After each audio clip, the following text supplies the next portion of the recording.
Dans les démocraties occidentales, les médias traditionnels, Internet et les sondages d'opinion jouent un rôle majeur. Un média est un moyen permettant de porter des informations à la connaissance d'un public.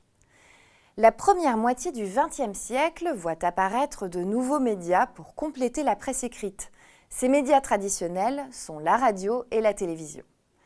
La liberté d'expression est une composante fondamentale de la démocratie.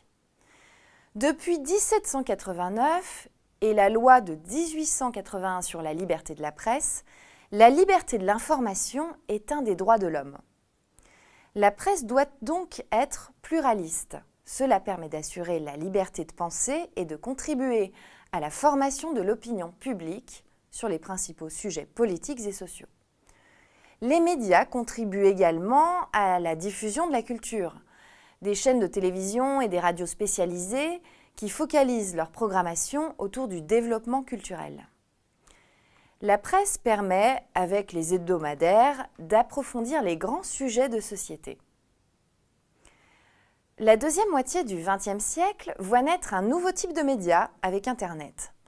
Le développement des moteurs de recherche et l'apparition des réseaux sociaux accélèrent le processus de diffusion d'informations. Le poids donné aux citoyens est plus important. Il suffit d'un smartphone pour diffuser l'actualité sur Internet. Les contestations politiques se diffusent sur Twitter, comme on l'observe durant les révolutions arabes. On assiste à une révolution technologique engendrant de nouvelles façons d'informer le public. La vidéo de 3 minutes, par exemple, est devenue un nouveau format d'information. L'information sur Internet est gratuite et sa source de diffusion brute.